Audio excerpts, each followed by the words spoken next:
নমস্কার বন্ধুরা। গত ক্লাসে আমি তোমাদের দৈর্ঘ্য প্রসারণ গুণাঙ্ক অবধি আলোচনা করেছিলাম। তো আজকে আমি তোমাদের ক্ষেত্র প্রসারণ গুণাঙ্কের ক্ষেত্র প্রসারণ গুণাঙ্কের জায়গাটা থেকে আলোচনা শুরু করছি। তো ক্ষেত্র প্রসারণ গুণাঙ্ক জানার আগে প্রথমে আমাদের জানতে হবে ক্ষেত্র প্রসারণ। আগের দিন তোমাদের আমি খুব সংক্ষেপে ক্ষেত্র প্রসারণ বিষয়টা সম্পর্কে বলেছিলাম। তো আজকে প্রথমে আমরা একটু বিস্তারিতভাবে জেনে নেব যে ক্ষেত্র প্রসারণ এই বিষয়টা কি। ধরা যাক এরকম একটা একক ক্ষেত্রফল রয়েছে, যার ক্ষেত্রফলটা হচ্ছে A1 এবং এক্ষেত্রে উষ্ণতা কি, এক্ষেত্রে প্রাথমিক উষ্ণতাটা হচ্ছে T1 ডিগ্রি। তাহলে T1 ডিগ্রি সেন্টিগ্রেড উষ্ণতায় এর ক্ষেত্রফল হচ্ছে T1। এবার উষ্ণতা বৃদ্ধি করছি, তাহলে উষ্ণতা বৃদ্ধি করে উষ্ণতা হচ্ছে T2। তাহলে সেক্ষেত্রে উষ্ণতা বৃদ্ধি করার ফলে এই যে বস্তুটা রাখছে এর আয়তনে বৃদ্ধি বা এটা ক্ষেত্রফলে বৃদ্ধি পাচ্ছে এবং ক্ষেত্রফলটা হচ্ছে A2। তাহলে এখন ক্ষেত্রফল হচ্ছে কি হবে, এখন হচ্ছে ক্ষেত্রফলটা হচ্ছে A2। তাহলে উষ্ণতা বৃদ্ধি হয়েছে T2, উষ্ণতা বৃদ্ধির পর উষ্ণতা হয়েছে T2।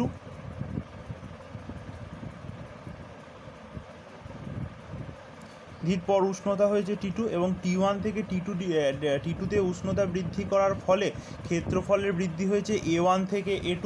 তাহলে এক্ষেত্রে ক্ষেত্রফল বৃদ্ধি কত পরিমাণে হচ্ছে, তাহলে ক্ষেত্রফল বৃদ্ধি হচ্ছে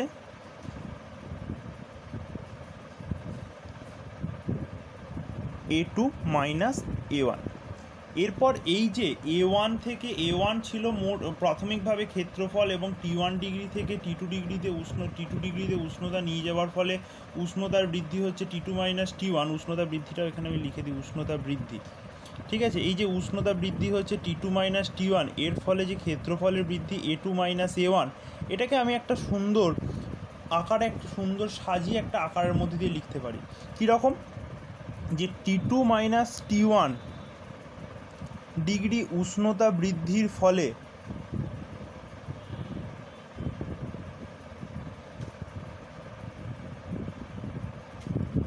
A1 ক্ষেত্রফলের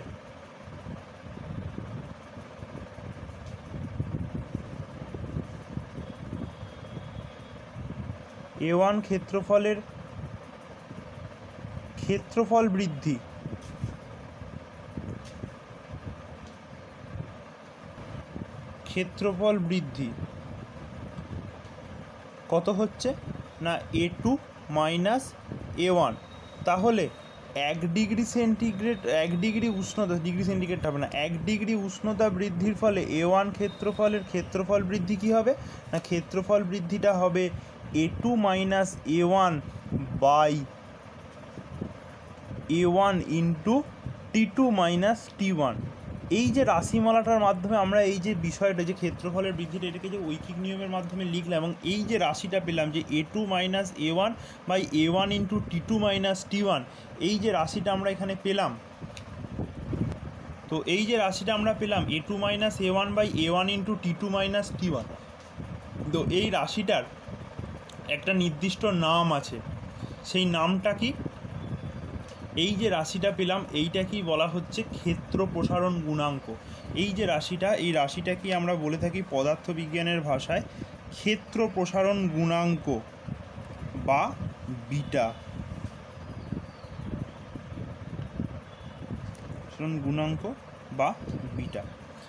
এবার ক্ষেত্র প্রসারণ গুণাঙ্ক জিনিসটা কি, তাহলে ক্ষেত্র প্রসারণের সংজ্ঞা কি, এটাকে তো আমরা এই যে বিষয়টি যে ক্ষেত্র প্রসারণ যেটা হলো সেটাকে আমরা একটা ঐকিক নিয়মের মাধ্যমে প্রকাশ করে আমরা তার ক্ষেত্র প্রসারণ গুণাঙ্ক বিটাটা বার করলাম। তো এরপর আমাদের জানতে হবে যে ক্ষেত্র প্রসারণ গুণাঙ্ক এই যে বিটাটা বার করলাম, এই বিটাটার সংজ্ঞা কি। তো এরপর আমরা চলে আসি ক্ষেত্র প্রসারণ গুণাঙ্কের সংজ্ঞা।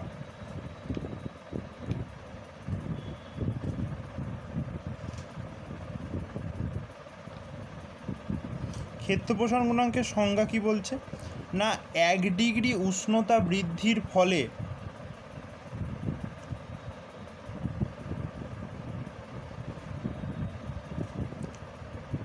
কোনো কঠিন পদার্থের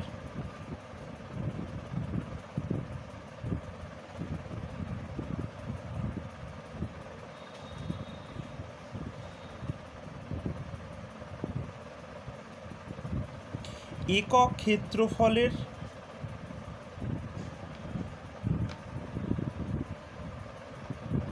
যে ক্ষেত্রফল বৃদ্ধি পায় তাকেই আমরা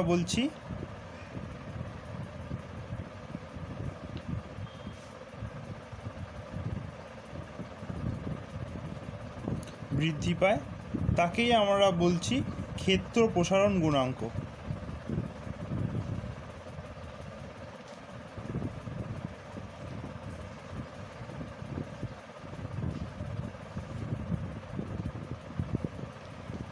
এর এককটাকে এখানে চিহ্নিত করা হয় কি দ্বারা? এটাকে বিটা দ্বারা চিহ্নিত করা হয়ে থাকে, নিচে লিখে দিচ্ছি বিটা। তো এইটা হচ্ছে ক্ষেত্র প্রসারণ গুণাঙ্কের ক্ষেত্রে সংজ্ঞা। এরপর আমি যে জিনিসটায় আসছি সেটা হচ্ছে মাত্রা। তো মাত্রা তোমরা সকলেই জানো। এবার ক্ষেত্র প্রসারণ গুণাঙ্কের কি মাত্রা আছে না নেই? না, ক্ষেত্র প্রসারণ গুণাঙ্ক হচ্ছে একটা মাত্রাহীন রাশি। তো ক্ষেত্র প্রসারণ গুণাঙ্ককে আমরা কেন বলছি যে ক্ষেত্র প্রসারণ গুণাঙ্ক মাত্রাহীন রাশি? না, মাত্রাহীন রাশি বলতে গেলে সেই সমস্ত রাশিকে বোঝায় যে সমস্ত রাশি দুটি একই রাশির অনুপাত বা দুটি একই এককের অনুপাতে গঠিত হয়, কিন্তু তাদেরকেই বলা হচ্ছে মাত্রাহীন রাশি। কিন্তু ক্ষেত্র প্রসারণ গুণাঙ্কের ক্ষেত্রে কি আমরা বলতে পারি যে এটা দুটি একই রকম রাশির অনুপাত দিয়ে তৈরি? তো তার জন্য আমি প্রথমে কী করেছি না, এখানে যে ক্ষেত্র প্রসারণ গুণাঙ্কের যে গাণিতিক রাশিমালা সেটাকে আমরা লিখে নিয়েছি যে ক্ষেত্রফল বৃদ্ধি বা প্রাথমিক ক্ষেত্রফল ইন্টু উষ্ণতা বৃদ্ধি। সেখানে তোমরা দেখতে পাচ্ছ যে ক্ষেত্রফল বৃদ্ধি বাই প্রাথমিক ক্ষেত্রফল, এই অংশটা হচ্ছে এই অংশটা হচ্ছে পুরোপুরি দুটো ক্ষেত্রফলের অনুপাতকে নির্দেশ করছে। তাহলে এই দুটো একই রাশির অনুপাত। তাহলে দুটো যদি একই রাশির অনুপাত হয় তাহলে সেই রাশিটা কি বলতে পারি? তা সেই রাশিটা হচ্ছে মাত্রাহীন রাশি। তো এরপর আমরা একটা জায়গায় আসবো যে ক্ষেত্র প্রসারণ গুণাঙ্কের মান লোহার ক্ষেত্রে। একটা প্রশ্ন, ছোট প্রশ্ন, এটা তোমাদের পরীক্ষায় এসে থাকে বারবার, যে লোহার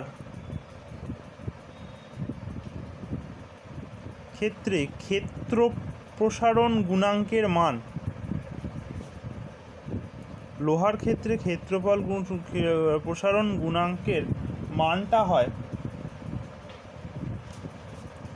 24 × 10⁻⁻6 পার ডিগ্রি সেন্টিগ্রেড।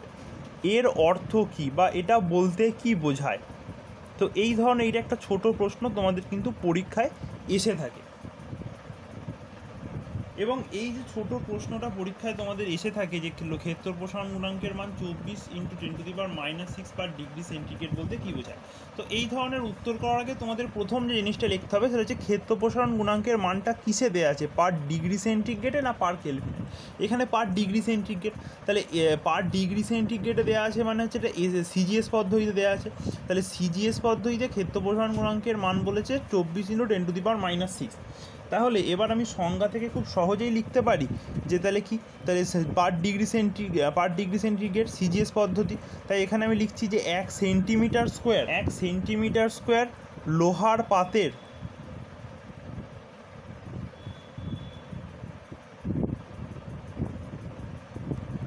উষ্ণতা 1 ডিগ্রি সেন্টিগ্রেড বাড়ালে তার ক্ষেত্রফল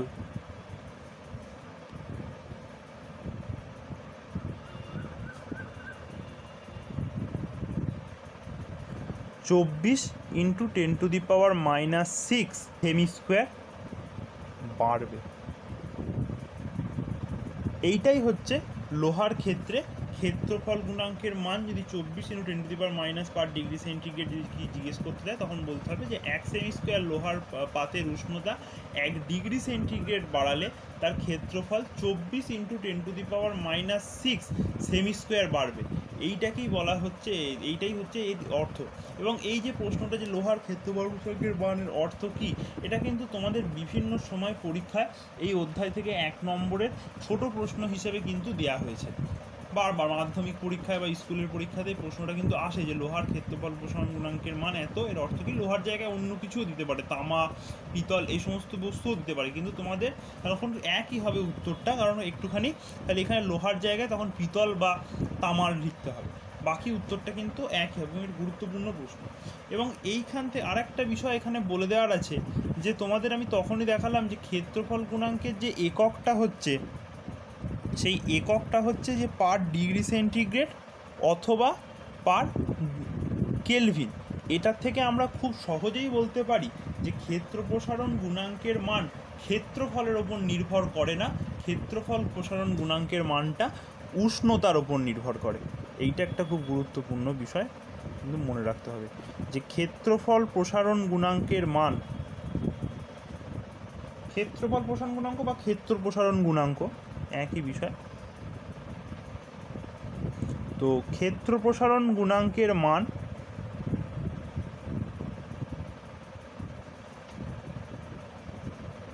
উষ্ণতার ওপর নির্ভর করে।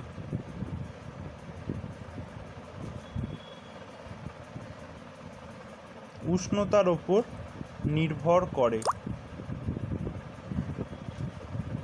ক্ষেত্রফলের ওপর নয়।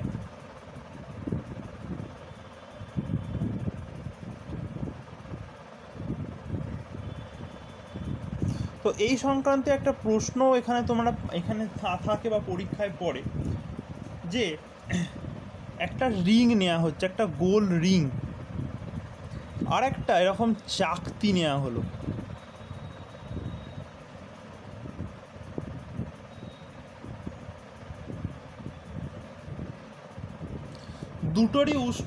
দুটোতেই সমান পরিমাণ T1 ডিগ্রি সেন্টিগ্রেড উষ্ণতা দুটোতেই দেয়া হলো, ঠিক আছে। উষ্ণতা বৃদ্ধির পর দেখা গেল যে দুটোর ক্ষেত্রফল আলাদা কিন্তু তাদের প্রসারণটা একই হলো। তো এইটার কারণ কি? তো এটা ছোট প্রশ্ন হিসেবে অনেক সময় দেয়া থাকে। তো তখন তোমাদের বলতে হবে যে দুটো পদার্থের ক্ষেত্রফল আলাদা হলেও এদের একই পরিমাণ উষ্ণতা দেওয়ার কারণে এদের দৈর্ঘ্যের প্রসারণটা একই হচ্ছে। তার কারণ আমরা জানি যে ক্ষেত্রফলের যে প্রসারণটা সেটা ক্ষেত্রফলের ওপর নির্ভর করে না, ক্ষেত্রপ্রসারণ গুণাঙ্কের মানটা ক্ষেত্রপ্রসারণ গুণাঙ্কের মানটা ক্ষেত্রফলের এককের ওপর নির্ভর করে না, উষ্ণতার ওপর নির্ভর করে। সেই কারণে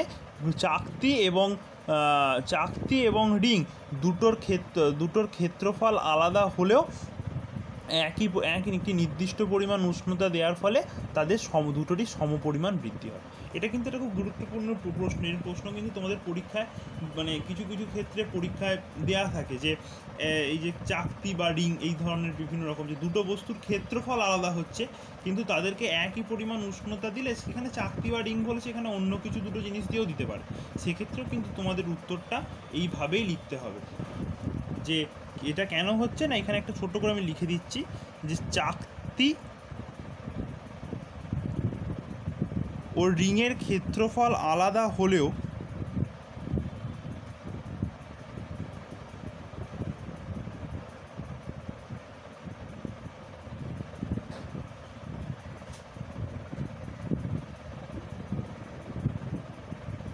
চাকতি ও রিংয়ের ক্ষেত্রফল আলাদা হলেও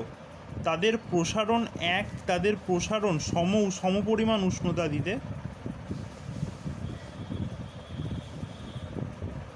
সমপরিমাণ উষ্ণতা দিলে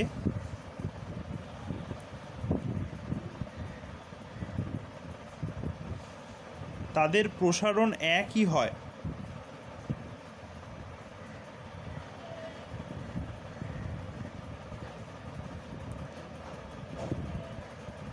কারণ ক্ষেত্র প্রসারণ গুণাঙ্কের মান উষ্ণতার উপর নির্ভরশীল।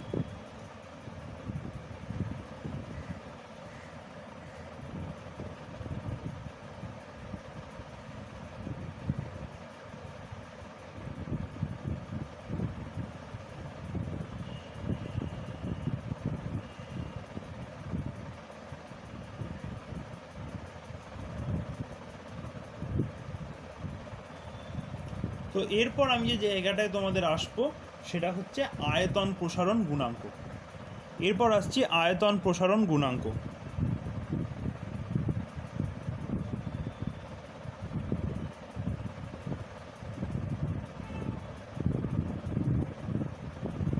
তো আয়তন প্রসারণ গুণাঙ্কের ক্ষেত্রেও বিষয়টা দৈর্ঘ্য প্রসারণ এবং ক্ষেত্রফল প্রসারণের সাথে একই, যে একটা নির্দিষ্ট পরিমাণ আয়তন আছে, এর আয়তন হচ্ছে V1 এবং উষ্ণতা হচ্ছে V1, যখন উষ্ণতা হচ্ছে T1 ডিগ্রি T1। এবার উষ্ণতা যখনই T2 হলো তখনই এর আয়তনটা হয়ে গেল V2। ঠিক আছে, তাহলে আয়তন বৃদ্ধি হচ্ছে V2 মাইনাস V1,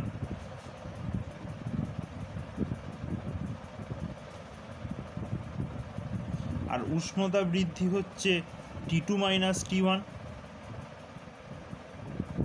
তাহলে এরপর আমি খুব সহজেই লিখতে পারি যে T2 minus T1 degree centigrade উষ্ণতা বৃদ্ধির জন্য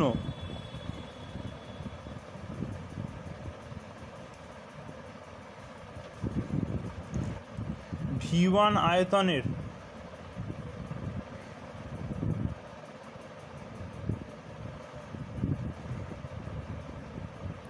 বস্তুর আয়তন বৃদ্ধি, সে আয়তন বৃদ্ধির মানটা কত না V2 মাইনাস V1। তাহলে 1 ডিগ্রি সেন্টিগ্রেড উষ্ণতা বৃদ্ধির জন্য এক আয়তনের বস্তুর আয়তন বৃদ্ধি কত হবে না V2 minus V1 by V1 into T2 minus T1। এই যে রাশিমালাটা আমরা এখানে পাচ্ছি V2 minus V1 into T2 minus T1, এই যে রাশিমালাটাকে আমরা এখানে পেলাম, এই রাশিমালাটাকেই বলা হচ্ছে ক্ষেত্র প্রসারণ গুণাঙ্ক বা আয়তন প্রসারণ গুণাঙ্ক বা গামা।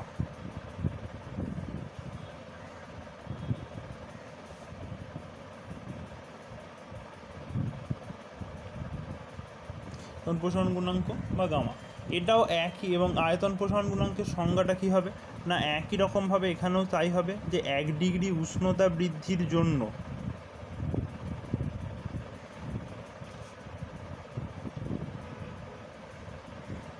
কঠিন পদার্থের একক আয়তনের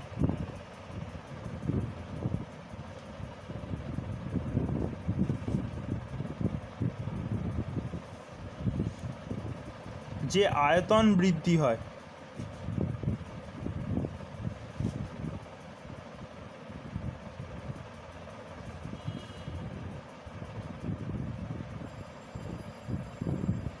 তাকেই আয়তন প্রসারণ গুণাঙ্ক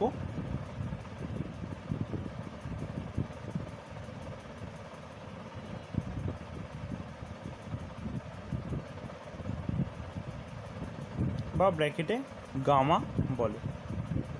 এবং আয়তন প্রসারণ গুণাঙ্কের ক্ষেত্রেও এককটা হচ্ছে একই রকমভাবে দৈর্ঘ্য প্রসারণ বা ক্ষেত্র প্রসারণ পদ্ধতির মধ্যে সিজিএস পদ্ধতিতে পার ডিগ্রি সেন্টিগ্রেড আর এসআই পদ্ধতিতে হচ্ছে পার কেলভিন। এবং এটাও আয়তন প্রসারণ বা ক্ষেত্র প্রসারণ গুণাঙ্ক, দৈর্ঘ্য প্রসারণ গুণাঙ্ক বা ক্ষেত্র প্রসারণ গুণাঙ্কের মধ্যে এটাও হচ্ছে একই রকমভাবে এটাও মাত্রাহীন রাশি। তার কারণ এটা মাত্রাহীন রাশি, তার কারণ হচ্ছে এক্ষেত্রে আমরা দেখতে পাচ্ছি যে দুটো ক্ষেত্রের অনুপাত রয়েছে, দুটো আয়তনের অনুপাত রয়েছে মানে আয়তন বৃদ্ধি বিটা ইজিক্যাল টু হচ্ছে কি গামা হবে। গামা সমান হচ্ছে আয়তন বৃদ্ধি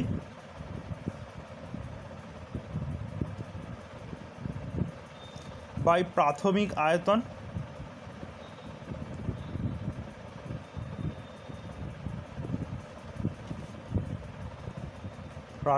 আয়তন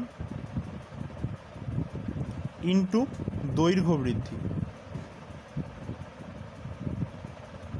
এটাই হচ্ছে গামার রাশিমালা। এক্ষেত্রে প্রাথমিক আয়তন বাই আয়তন বৃদ্ধি বাই প্রাথমিক আয়তন, তাহলে দৈর্ঘ্য দুটো একই রাশির একক, তাই এটা মাত্রাহীন রাশি। এরপর এইটা হচ্ছে যে তিনটে জিনিস আমরা এখানে পড়লাম, এই কঠিন পদার্থের প্রসারণে আমি তিনটে জিনিস পড়লাম। প্রথম হচ্ছে দৈর্ঘ্য প্রসারণ গুণাঙ্ক,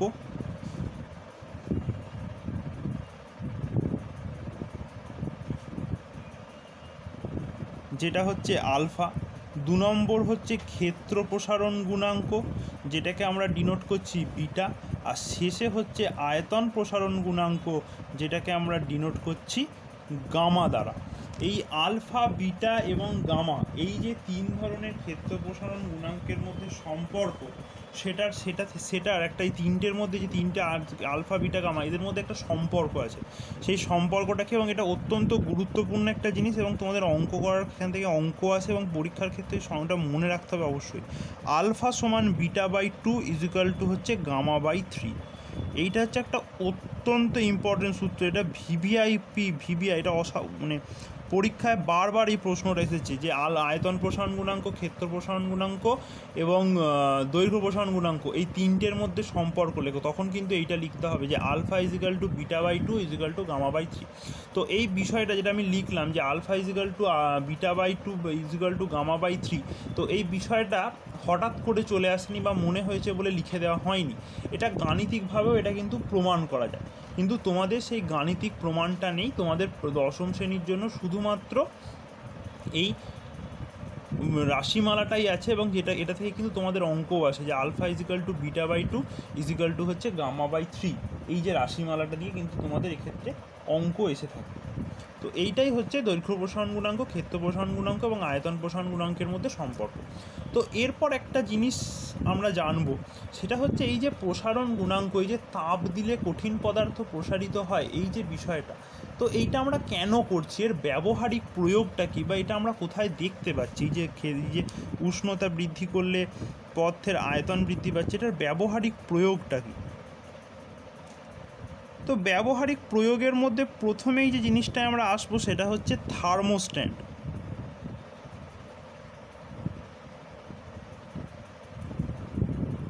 তো থার্মোস্ট্যান্ড পড়ার আগে আর একটা জিনিস আমাদের জানতে হবে, সেটা হচ্ছে দ্বিধাতব পাত। থার্মোস্ট্যান্ড পড়ার আগে যে বিষয়টা আমাদের প্রথমে জানতে হবে সেটা হচ্ছে দ্বিধাতব পাত। না, দ্বিধাতব পাত মানে কি না, দ্বিধাতব পাত জিনিসটা হচ্ছে যে দুটো আলাদা আলাদা আমি পদার্থ নেব, দুটো আলাদা আলাদা আমি ধাতু নিচ্ছি,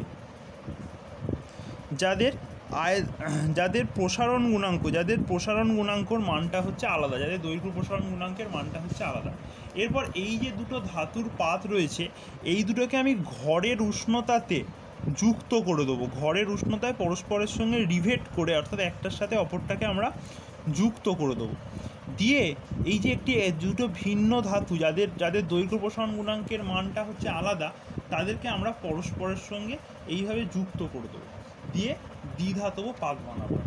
তো থার্মোস্ট্যান্ড যন্ত্রের ক্ষেত্রে এই দ্বিধাতব পাতটাই হচ্ছে মূল অংশ হিসেবে কাজ করে। এই থার্মোস্ট্যান্ড যে যন্ত্রটার কথা আমরা বলছি, তো এই যন্ত্রটা কোথায় ব্যবহৃত হয় না, আমাদের বিভিন্ন যে বাড়িতে যে বিভিন্ন ইলেকট্রিক তার বা ফিউজ, এই সমস্ত যে বিভিন্ন দামি বৈদ্যুতিক যন্ত্রগুলো আমরা ব্যবহার করে থাকি আমাদের দৈনন্দিন জীবনে, তো অগ্নিসংকেত যন্ত্রে, উষ্ণতা নিয়ন্ত্রণ যন্ত্রে, তো সেইখানেতে এই থার্মোস্ট্যান্ডটা ব্যবহার করা হয়। তো এই থার্মোস্ট্যান্ডটা কীভাবে কাজ করে না, ধরা যাক থার্মোস্ট্যান্ডের কাজটা হচ্ছে, থার্মোস্ট্যান্ডে যে দ্বিধাতব পাত, এই যে থার্মোস্ট্যান্ডটা কীভাবে কাজ করে, ধরা যাক এরকম একটা হিটার আছে, তো হিটারের দুটো প্রান্ত আমরা দেখতে পাচ্ছি, তো দুটো প্রান্ত থেকে এরকম দুটো তড়িৎ বর্তনীর সঙ্গে এটাকে যুক্ত করা রয়েছে,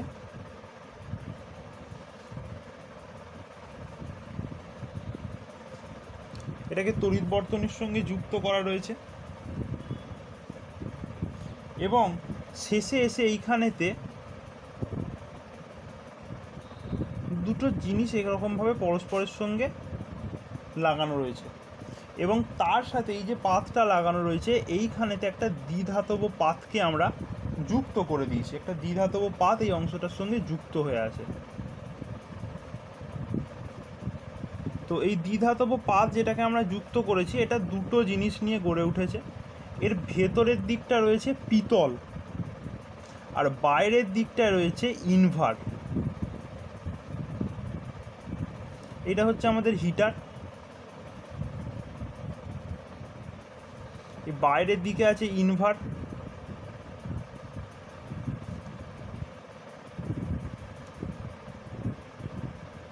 আর ভিতরের দিকটায় আছে পিতল।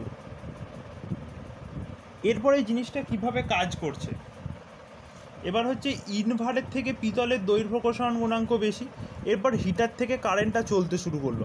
এরপর হিটার থেকে যখনই কারেন্টটা চলতে শুরু করলো, তাহলে এর ফলে এর মধ্যে একটা উষ্ণতা বৃদ্ধি হচ্ছে, এবং উষ্ণতাটা বাড়তে বাড়তে যখন একটা নির্দিষ্ট সীমা ছাড়িয়ে যাবে, তখন পিতলের দৈর্ঘ্য প্রসারণ গুণাঙ্ক ইনভারের থেকে বেশি হওয়ার কারণে এই যে পিতলের এই যে পাতটা রয়েছে, এটা সহজেই বেঁকে যাবে।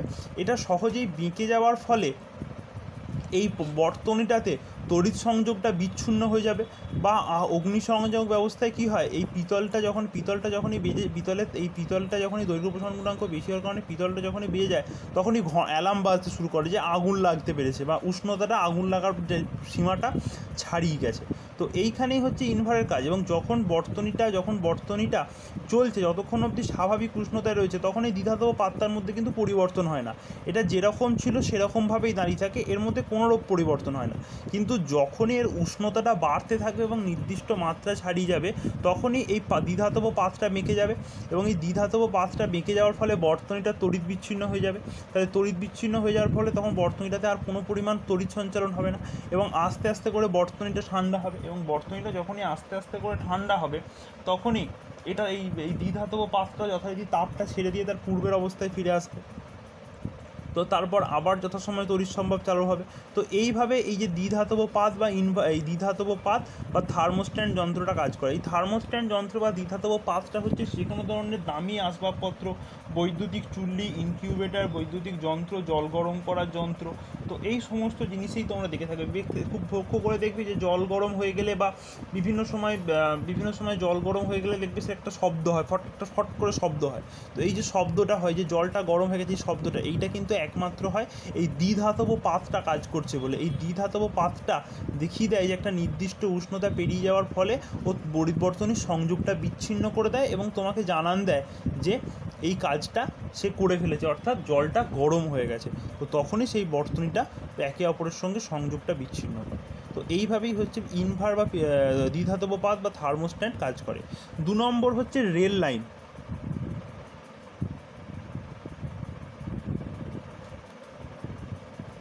তো রেল লাইনের ক্ষেত্রে আমরা কি দেখেছি না, রেল লাইনে যখন যে দুটো পাত থাকে, এরকমভাবে যে দুটো পাত রেল লাইনে লাগানো থাকে, এই দুটো পাতের মধ্যবর্তী অংশে কিছুটা ফাঁক রাখা হয়।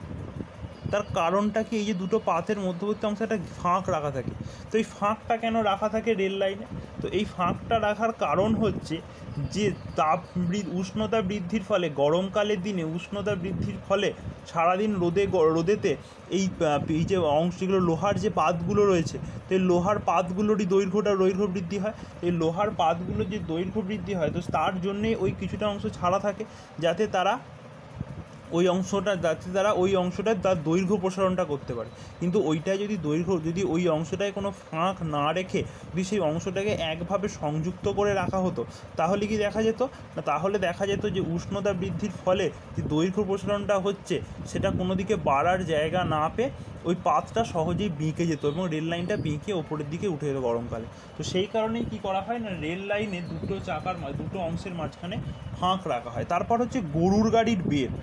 না, গরুর গাড়ির চাকায় যে লোহার বেড়টা পরানো হয়, সেটা গরুর গাড়ির চাকার তুলনায় অপেক্ষাকৃত ছোটো নেওয়া হয়, এবং যখন বেড়টা পরানো হয় তখন সেটাকে গরম করে উত্তপ্ত করা হয়, এবং উত্তপ্ত করার ফলে সেটা আয়তনে বাড়ে এবং সেটাকে পরিয়ে দেওয়া হয়, এবং একটা সময় পর ওই লোহার বেড়টা তাপটাকে ছেড়ে দেয়, এবং তাপটাকে ছেড়ে দেওয়ার ফলে সেটার পূর্বের অবস্থানে ফিরে আসে। তার ফলে ওই যে গরুর গাড়ির চাকার গায়ে লোহার বেড়টা শক্তভাবে বসে যায়, তার ফলে খুলে যাওয়ার সম্ভাবনাটা থাকে না। আর একটা হচ্ছে ব্রিজ। অনেক সময় তোমরা দেখে থাকবে যে ব্রিজের একটা দিক হচ্ছে মাটির সাথে গাঁথা থাকে, আর অপর একটা প্রান্ত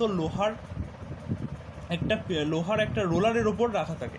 তার কারণ হচ্ছে যখনই উষ্ণতা বৃদ্ধি হবে গরমকালের দিনে, তাহলে উষ্ণতা বৃদ্ধির ফলে ব্রিজটার দৈর্ঘ্য প্রসারণ হবে।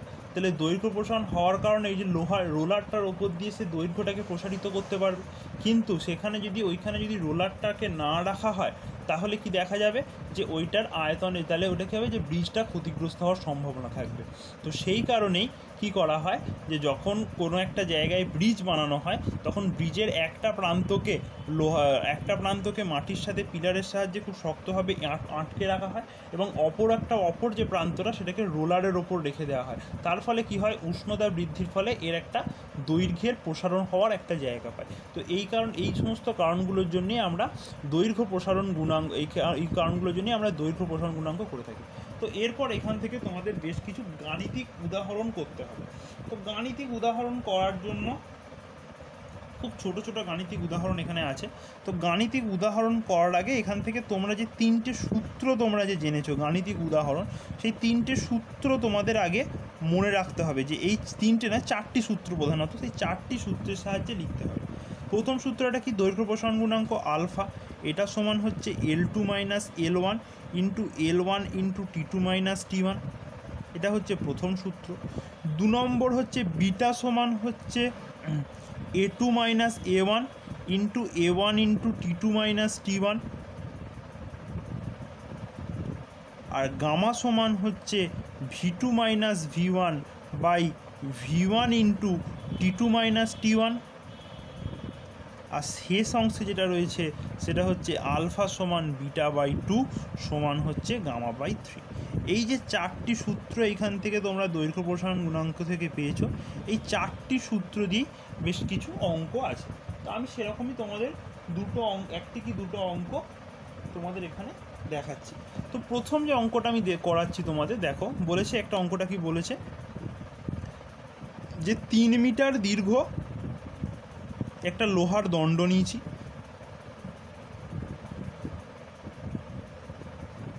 এবং তাতে প্রাথমিক উষ্ণতা হচ্ছে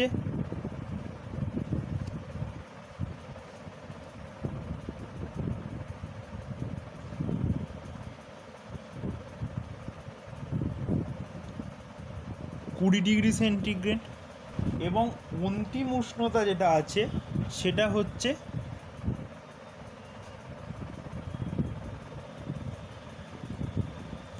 220 ডিগ্রি সেন্টিগ্রেড। এবং অন্তিম দৈর্ঘ্য কত বলেছে, অন্তিম দৈর্ঘ্য অর্থাৎ উষ্ণতা বৃদ্ধির ফলে যে দৈর্ঘ্যটা হয়েছে তার মান বলে দিয়েছে 7.2 মিলিমিটার। এরপর আমাদের বার করতে বলেছে দৈর্ঘ্য প্রসারণ গুণাঙ্কটা, অর্থাৎ দৈর্ঘ্য প্রসারণ গুণাঙ্ক বা আলফার যে মানটা আমাদের বার করতে বলেছে, প্রসারণ গুণাঙ্কটা কত হবে।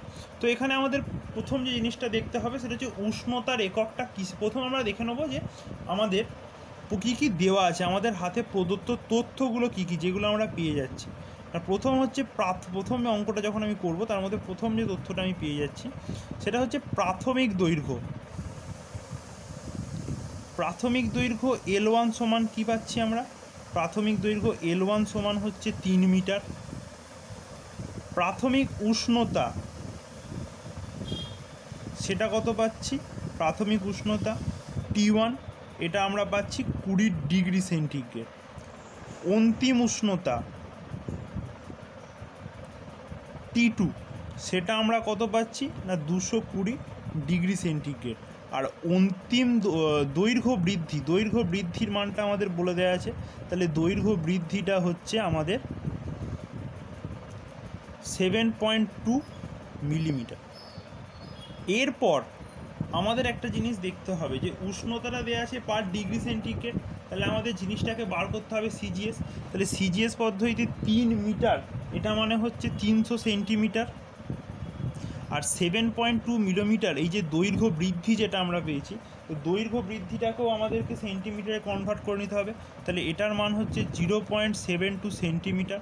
আর উষ্ণতা বৃদ্ধি মানে হচ্ছে প্রাথমিক উষ্ণতা মাইনাস অন্তিম উষ্ণতা, তাহলে উষ্ণতা বৃদ্ধিটা কত পাচ্ছি আমরা, উষ্ণতা বৃদ্ধিটা হচ্ছে 220 মাইনাস 20, তার মানে হচ্ছে 200 ডিগ্রি সেন্টিগ্রেড। তাহলে এখানে আমাদের যে যে জিনিসগুলো দরকার ছিল, আমাদের এখানে কি আলফাটা বার করতে বলেছে, তাহলে আলফা বার করতে গেলে কি লাগবে, L2 মাইনাস L1 দৈর্ঘ্য বৃদ্ধি, সেটা আমরা পেয়ে গেছি 7.2 মিলিমিটার। তারপর আমাদের লাগবে প্রাথমিক দৈর্ঘ্য L1, সেটা আমরা পেয়ে গেছি 3 মিটার। আর উষ্ণতা বৃদ্ধি T2 মাইনাস T1 220 মাইনাস 20 করে 200 ডিগ্রি সেন্টিগ্রেড। তাহলে আমাদের প্রদত্ত যা যা তথ্যগুলো ছিল সেইখান থেকে আমরা সূত্রটাতে বসাবার মতো প্রয়োজনীয় তথ্য পেয়ে গেছি। এরপর আমরা কি করব না, সূত্রটাতে এই যে তথ্যগুলো আমরা পেয়েছি সেই তথ্যগুলো সূত্রটাতে বসিয়ে দেবো, দিয়ে আমরা দেখব যে কী উত্তর আসছে। তো আমরা কি দেখতে পাচ্ছি না, আলফা সমান আমরা সূত্রটা জানি যে L2 minus L1 into T2 minus T1। এবং আমি আমার নিজের সুবিধার জন্য পাশে একবার লিখে রাখছি, তোমরাও পরীক্ষার খাতায় রাফে লিখে রাখতে পারো যে L2 মাইনাস L1 এটার মান বলে দিয়েছে 0.72 সেন্টিমিটার। T2 মাইনাস T1 এটার মান কত বলে দিয়েছে 200 ডিগ্রি সেন্টিগ্রেড। আর L1টা কত বলে দিয়েছে 300 সেন্টিমিটার। তাহলে আমি আলফা বার করছি, তাহলে আমি মানগুলো বসাবো 0.72 বাই 300 ইন্টু 200, এবং হিসাব করে আমার যে মানটা বেরোচ্ছে সেই মানটা হচ্ছে 12 ইন্টু 10⁻⁻6 পার ডিগ্রি সেন্টিগ্রেড। তাহলে এইটা হচ্ছে আমাদের আলফার মান। তাহলে এরপর আমরা কি লিখব যে দৈর্ঘ্য প্রসারণ গুণাঙ্কের মান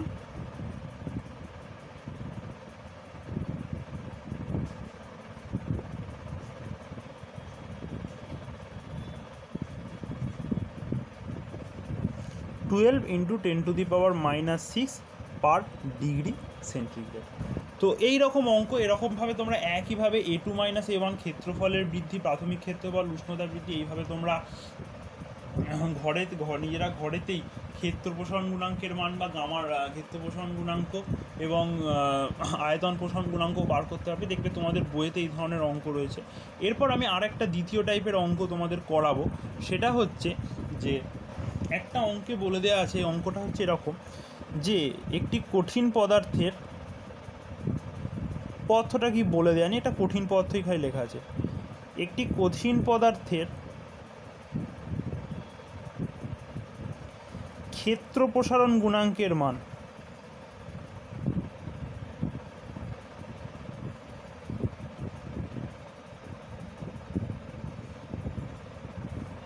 ক্ষেত্র প্রসারণ গুণাঙ্কের মান 3.4 ইন্টু 10⁻⁻5 পার ডিগ্রি সেন্টিগ্রেড। এবং তোমাদের বার করতে বলেছে দৈর্ঘ্য প্রসারণ গুণাঙ্ক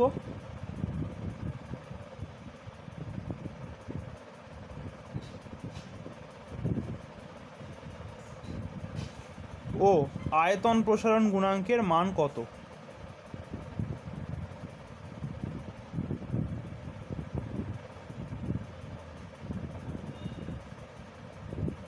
তো এই ধরনের অঙ্ক, এই যে ক্ষেত্র প্রসারণ গুণাঙ্কের মান দিয়ে দৈর্ঘ্য প্রসারণ গুণাঙ্ক এবং আয়তন প্রসারণ গুণাঙ্কের মান কত, এগুলো কিন্তু তোমরা বিভিন্ন ধরনের পরীক্ষায় কিন্তু এই প্রশ্নগুলো দেখতে হবে। এটা কিন্তু ছোট প্রশ্ন হিসেবে, অনেক সময় 2 নম্বরের ছোট প্রশ্ন হিসাবেও কিন্তু এটা দেওয়া হয়।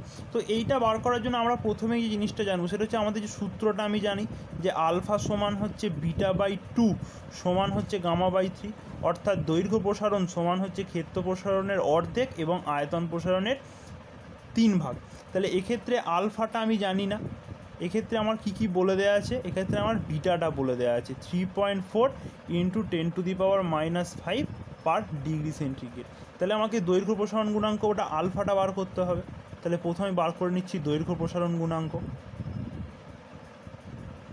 তাহলে দৈর্ঘ্য প্রসারণ গুণাঙ্ক যেটা আমি বার করছি, যে দৈর্ঘ্য প্রসারণ গুণাঙ্ক আলফা, তাহলে দৈর্ঘ্য প্রসারণ গুণাঙ্ক আলফা সমান কী পাচ্ছি না, আলফা সমান আমরা পাচ্ছি β/2, তার মানে 3.4 into 10⁻⁻5 per degree centigrade divided by 2।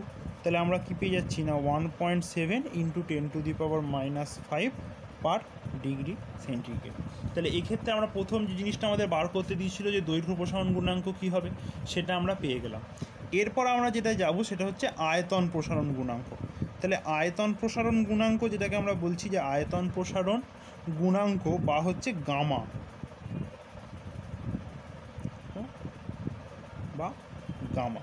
তাহলে আবার গামা সমান কি জানি, গামা সমান জানি আমরা আলফা সমান হচ্ছে γ/3। তাহলে গামা সমান হচ্ছে 3 আলফা, অর্থাৎ দৈর্ঘ্য প্রসারণ গুণাঙ্কের 3 গুণ। এখানে আলফার মানটা বেরিয়ে আছে 1.7 × 10⁻⁻5, তাহলে আমি এটা গুণ করে দিলাম 3 × 1.7 × 10⁻⁻5 পার ডিগ্রি সেন্টিগ্রেড। তাহলে কত বেরিয়ে যাচ্ছে 5.1 × 10⁻⁵, 5.1 × 10⁻⁵ পার ডিগ্রি সেন্টিগ্রেড। তাহলে খুব সহজেই আমরা এখানে ক্ষেত্র প্রসারণ গুণাঙ্কের মান দেয়া থাকলে আয়তন প্রসারণ গুণাঙ্ক এবং দৈর্ঘ্য প্রসারণ গুণাঙ্কের মানটা এই সূত্রটার সাহায্যে ব্যবহার করে নিতে পারবো। তো এই ছিলই তোমাদের এরকম গাণিতিক সমাধান, তোমরা তোমাদের পাঠ্য বইতেও পেয়ে যাবে, ঠিক আছে। তো এরকম আরও অনেক সমাধান আছে, দেখবে তোমাদের বইয়ের মধ্যে, সেই সমাধানগুলো করার চেষ্টা করবে। কারণ এই ধরনের যে ছোটোখাটো যে দুটো সমাধান আমি দেখালাম, যে বেশি কিছু না এলেও তোমাদের 2 নম্বর বা 3 নম্বরের 2 নম্বরের কিন্তু ছোটো 2 নম্বরের প্রশ্ন হিসেবে কিন্তু এই ধরনের এই ছোটো ছোটো অঙ্কগুলো কিন্তু দেয়, যে দৈর্ঘ্য প্রসারণ গুণাঙ্কের বিভিন্ন দৈর্ঘ্য বৃদ্ধি, উষ্ণতা বৃদ্ধির তথ্যগুলো দিয়ে আয়তন প্রসারণ গুণাঙ্ক, ক্ষেত্র প্রসারণ গুণাঙ্ক, দৈর্ঘ্য প্রসারণ গুণাঙ্কের মান নির্ণয়, আর ক্ষেত্র প্রসারণ গুণাঙ্কের মান দিয়ে সেই জায়গাটা থেকে ওই আলফা β/2 γ/3 এই সূত্রটার সাহায্যে দৈর্ঘ্য প্রসারণ গুণাঙ্ক এবং দৈর্ঘ্য প্রসারণ গুণাঙ্ক এবং আয়তন প্রসারণ গুণাঙ্কের মানটা কিন্তু তোমাদের নির্ণয় করতে দেয়। তো এই ধরনের জিনিসগুলো কিন্তু তোমরা তোমাদের বইয়ে দেখে নেবে। তো আজকে এইখান অবধি তোমাদের দৈর্ঘ্য প্রসারণ গুণাঙ্কের অঙ্কগুলো অবধি, তোমরা বাড়িতে এই অঙ্কগুলো প্র্যাকটিস করবে। বারবার বলছি, অঙ্কগুলো কিন্তু খুব গুরুত্বপূর্ণ এবং পরীক্ষায় আসে, এবং এগুলো তোমরা বাড়িতে প্র্যাকটিস করার চেষ্টা করবে। আর এরপরও যদি তোমাদের কোনো প্রশ্ন বা কোনো জিজ্ঞাসা এসে থেকে থাকে এই অধ্যায় যতটা আজকে পড়ানো হলো তার মধ্যে, তাহলে কমেন্ট সেকশনে জানাবে। আমি অবশ্যই তোমাদের কমেন্ট সেকশনেতে বা পরবর্তী ভিডিওতে যথাসম্ভবভাবে চেষ্টা করব সেই প্রশ্নগুলির উত্তর দেওয়ার। ধন্যবাদ।